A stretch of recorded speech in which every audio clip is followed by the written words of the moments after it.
என்ன பாட்டி, சென்னை போர் அடிக்குதா? என் செல்ல பேத்தி கூட இருக்கேனே, எனக்கு எப்படி போர் அடிக்கும்? இந்த பாட்டி. மாத்திரையா? ம். ஏமா இந்த வயசுக்கு மேல நான் மாத்திரையை சாப்பிட்டு எனக்கு இதெல்லாம் தேவையா? உன் கொள்ளு பேரனையோ கொள்ளு பேத்தியோ கொஞ்சம் வேண்டாமா? இதுக்குதான் இது. இந்தா மாத்திரை போடு. ஐயோ.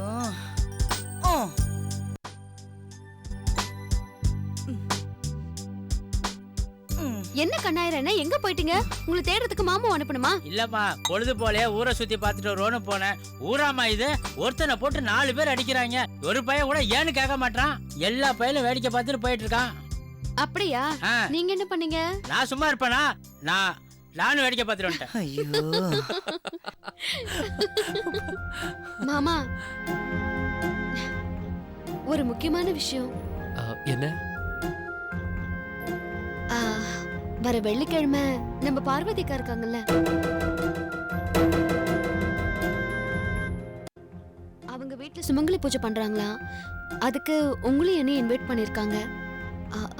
அதனால அன்னைக்கு ஏதாவது வேலை இருந்தா நீங்க கமெண்ட் பண்ணிக்க வேண்டாம், ஓகேவா?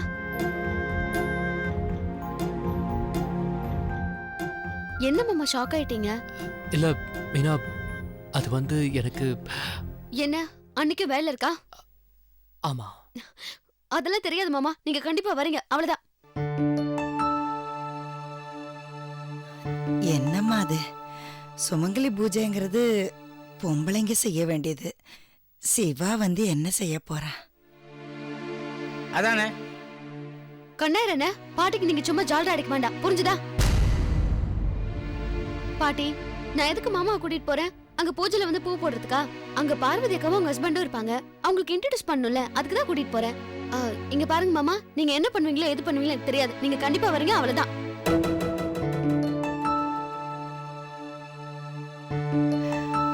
இப்ப என்ன தம்பி பண்றது? தெரியல பாட்டி. இந்த பொண்ணால இன்னும் என்னென்னலாம் பிரச்சனை வரப்போதோ?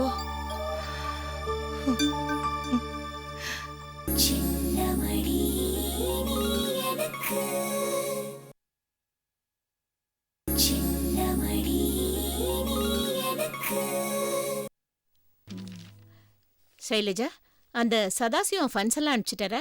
எல்லாம் அனுப்பிட்டாருமா. அந்த டீடைல்ஸ் எல்லாம் இதுல தாமா இருக்கும், பாருங்க. அப்படியா? இதோ இருக்குமா? ஓகே.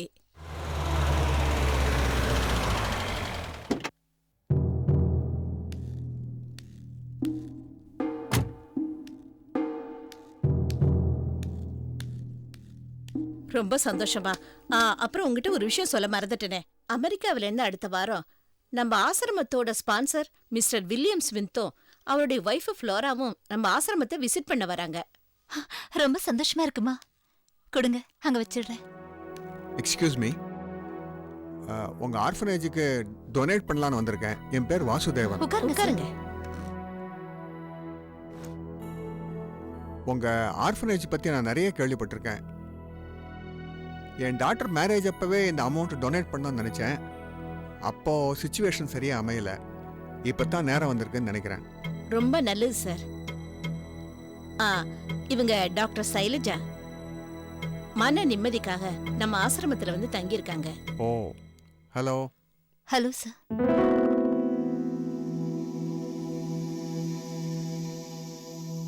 சைலஜா, ஏன் ஒரு மாதிரி இருக்க? அப்படிலாம் ஒண்ணும் இல்ல சார். நீங்க எவ்வளவு டொனேட் பண்ணலான்னு இருக்கீங்க? 1 மினிட். இந்தாங்க மேடம்.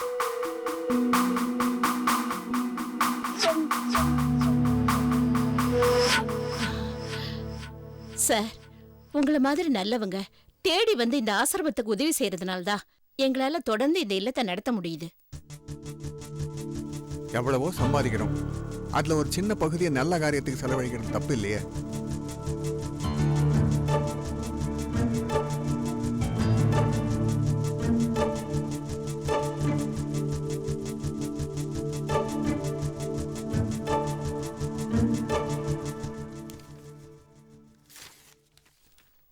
சார், நீங்க கொடுத்த அமௌண்ட்டுக்கான ரிசிப்ட் இது. ரொம்ப நன்றி. Thank you madam. மேடம் உங்களுக்கு ஆட்சேபனை இல்லைன்னா உங்க ஆர்ஃபனேஜை நான் கொஞ்சம் சுத்தி பார்க்கலாமா? ஓ தாராளமா. தேங்க்யூ. சைலஜா, சார் அழைச்சிட்டு போய் ஆர்ஃபனேஜை சுத்தி காட்டுமா. ஓகேம்மா, வாங்க சார். Thank you madam. வாங்க நான் சார். வரேன். ரொம்ப நல்லது.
மேடம், இது என்ன ரூம்?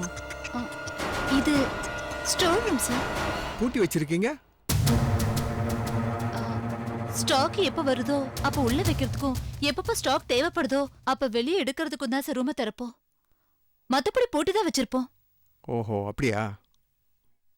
ஆமா சார், நீங்க வாங்க. எப்படி வெளியே போகணும்? இப்படி போணும் சார், வாங்க.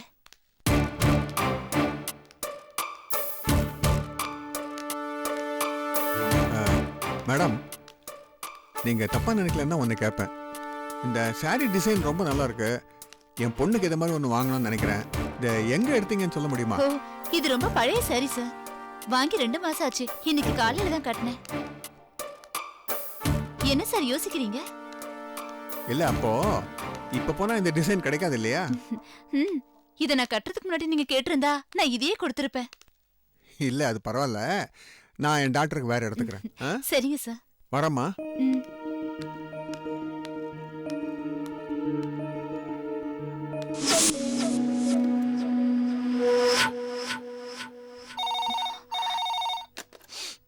ஹலோ, வந்தவ யாரு? டொனேஷன் கொடுக்க வந்தாரு. அவனை எதுக்காக ஸ்டோர் ரூம் கிட்ட கூட்டிட்டு வந்த?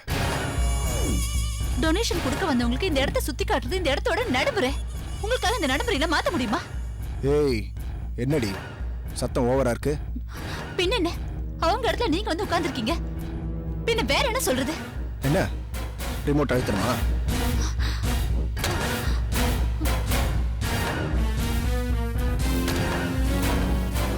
இங்க அடிக்கடி யாரோ வந்து போவாங்க போல இருக்கு. நாம ஜாக்கிரதையா இருக்கணும்.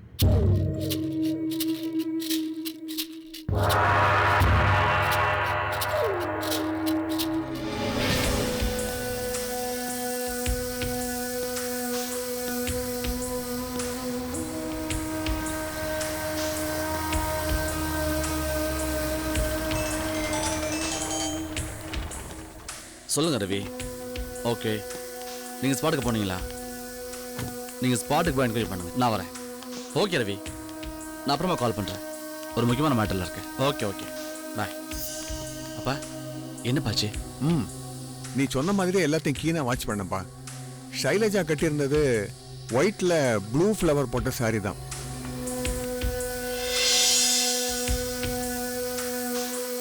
கரெக்டுப்பா, அதே சாரி தான். அந்த பொண்ணோட ஆக்டிவிட்டீஸ்லாம் நோட் பண்ணீங்களா?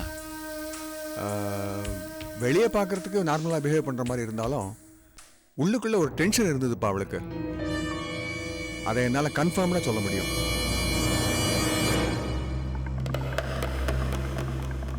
என்ன ராதா, நீ எதிர்பார்த்த மாதிரி நான் யூஸ்ஃபுல்லாக ஏதாவது செஞ்சுருக்கேனா? கண்டிப்பாப்பா, உங்களை அனுப்பி வச்சா தான் நீங்கள் பொறுப்பாக செய்வீங்கன்னு எனக்கு தெரியும். அதனால தான் உங்களை அனுப்பி வச்சேன். தேங்க்ஸ்ப்பா. நான் கிளம்புறேன்ப்பா. சரிப்பா.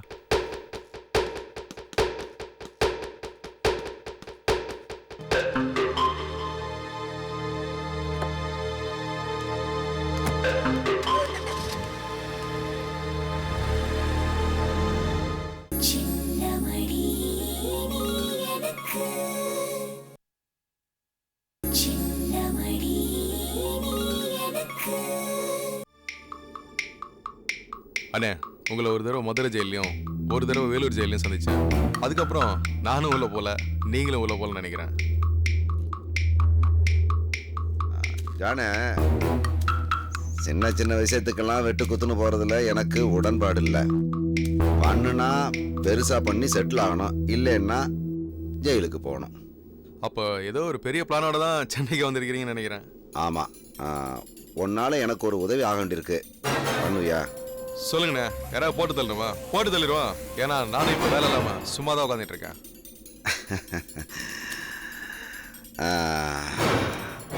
எங்க ஊர்ல சொக்கலிங்கம்னு ஒரு பெரிய மனுஷன் இருக்கிறான். வசதி வாய்ப்புலையும் பெரிய ஆள் தான். அவனுக்கு மீனான்னு ஒரு பொண்ணு இருக்கான்.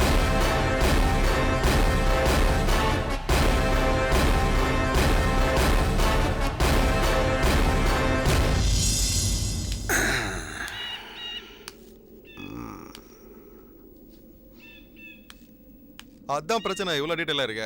அப்புறம் என்ன யோசனை? என்ன செய்யணும்னு சொல்லுங்க, செஞ்சிருவோம். இல்லப்பா, அந்த மீனா கிட்ட எவ்வளதோ சொன்னேன், அவன் நம்பல. ஆதாரம் வேணும், ஆதாரத்தோட போய் சொன்னா தான் நம்புவா. அதனால இதுல ஆழம் தெரியாம காலை விட கூடாது. ஏற்கனவே ஒரு டைம் போய் மூக்கறுபட்டுட்டேன், மறுபடியும் போய் நிக்க கூடாது. அதனால இந்த ஆள் மாறாட்டத்தினுடைய ஆரம்பம் என்ன அப்படின்னு கண்டுபிடிக்கணும். சரிண்ணே, இது விஷயமா உங்களுக்கு என்ன தெரியும்? ஊர்ல பூஞ்சோலைன்னு ஒரு கிராமம் இருக்குல்ல? ஆமா. அதுல ராஜசேகர்னு ஒரு பெரிய மனுஷன் இருக்கிறான். அவன் பையன் பேர் தான் சிவா. அவனுக்கும் அவன் மாமன் பொண்ணு மீனாவுக்கும் தான் கல்யாணம் நடந்தது. சரி. கல்யாணம் பண்ண அன்னைக்கே யாரோ அவனை கொலை பண்ணிட்டாங்க. அண்ணே, நீங்க எதுவும் போட்டு தெரியலையே. நான் பண்ணியிருந்தா தான் சந்தோஷப்படுவேனே. இதுல என்ன வேடிக்கைன்னா, அவன் செத்ததே அந்த பொண்ணு மீனாவுக்கு தெரியாது. தெரிஞ்சா செத்துருவாளாம். அதனால இந்த பூஞ்சோல கிராம மக்களே இந்த உண்மையை மறைச்சிருக்கிறாங்க. அது எப்படின்னு புருஷ செத்தது பொண்டாட்டிக்கு தெரியாம இருக்கும்? தெரியலையே, ஆனா கடைசியா தெரிஞ்சிருக்கு. தெரிஞ்சதுனால சித்தப்பெருமை ஆயிட்டா. பைத்தியம் முடிஞ்சிருக்குன்னு சொல்லுங்க. இல்ல, இதுக்கு பேரு பைத்தியம் இல்ல, இது வேற வித்தியாசமான வியாதி. மத்த எல்லா விஷயத்தையும் நாவும் வச்சிருக்கா, தான் புருஷன் செத்ததை மட்டும் மறந்துட்டா. ஓஹோ, சரிண்ணே. இப்ப என்ன செய்யணும்னு சொல்லுங்க. இப்ப மீனாவுக்கு அந்த உண்மையை விளக்கணும். சரி.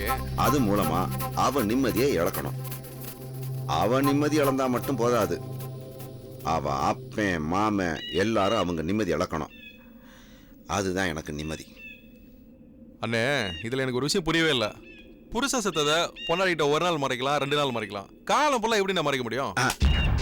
அதான் அங்கேதான் விதி அவங்களுக்கு சாதகமா விளையாண்டுருக்கு. இந்த மீனா புருஷன் சிவா இருக்கானே, அவன் மாதிரியே சென்னையில ஒரு டாக்டர் இருக்கான். அவனை கொண்டாந்து அவளுடைய புருஷன்னு நடிக்க வச்சிருக்கான் இந்த பெரிய மனுஷன். அதுல பாரு, அந்த டாக்டர் இருக்கான்ல, அவனுக்கு கூட பொண்டாட்டி பிள்ளையெல்லாம் இருக்குதான். அவ்வளவுதாப்பா எனக்கு தெரியும்.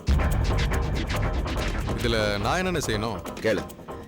இப்ப நீ என்ன பண்ற, அவன் எங்க இருக்கான் என்ன அப்படிங்கிற விவரத்தை கண்டுபிடி. அது மூலமா அவன் பொண்டாட்டிய கண்டுபிடி. அவளை கண்டுபிடிச்சு அவ புருஷன் ரெட்டை வேஷம் போடுறத அவள்கிட்ட சொல்லணும். அவளை கூட்டி போய் மீனா கிட்ட காமிச்சு இந்த உண்மையை சொல்ல சொல்லணும். இப்ப டாக்டர் பொண்டாட்டி தான் நமக்கு முக்கியமான சாட்சி. இப்ப மீனா எங்க தங்கியிருக்கான்னு உங்களுக்கு தெரியுமாண்ணே? தெரியலையாப்பா, அதையும் நீ தான் கண்டுபிடிக்கணும். கண்டுபிடிச்சிடலாண்ணே. நீங்க சொல்ற சிவான்ற பேர்ல எனக்கும் ஒரு டாக்டர் தெரியும். நான் சொல்லுவேனே, என் நண்பன் பிரதாப்னு சொல்லிட்டு ஒருத்தன். அவன் கூட சேர்ந்து டாக்டர் சிவான் ஒருத்தனை 2 முறை போட்டு தட்டதையாக போயிருந்தோம். அவன் அதிர்ஷ்டவசமா தப்பிச்சிட்டான். நீங்க சொல்ற அந்த சிவாவும் இந்த டாக்டரும் ஒரே ஆள் தானன்றதை செக் பண்ணிட்டோம்னா ஈஸியா அந்த மேட்டர் சால்வ் ஆயிடும். பரவாயில்லையா ஜான், உனக்கிட்ட ஒரு வேலையை கொடுத்தேன், சுறுசுறுப்பா இயங்க ஆரம்பிச்சிட்ட. என்னன்னு எப்படி சொல்றீங்க? மதுரை ஜெயில நீங்க செஞ்ச உதவியை மறக்க முடியுமா? நீங்க மட்டும் அங்கே இல்லைன்னா அந்த ஜெயிலர் என்ன அங்கேயே அடிச்சு கொண்டு இருப்பானே. உங்களுக்கு பயந்துட்டு தானே என்னை விட்டு வச்சான். இதை பாருப்பா, இந்த வேலையை மட்டும் நீ சரியா முடிச்சிட்டினா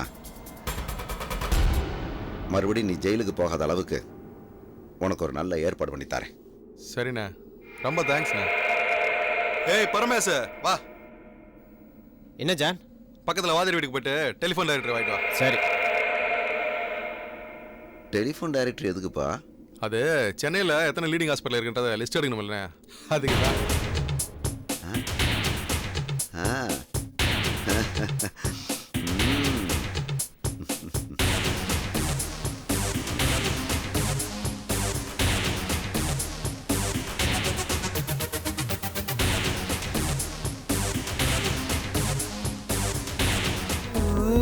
மின்னல் ஒளி விழியாலே நெஞ்சை நீ திறந்தாய், சின்ன சின்ன கூடலோடு சிரிக்க ஏன் மறந்தாய்,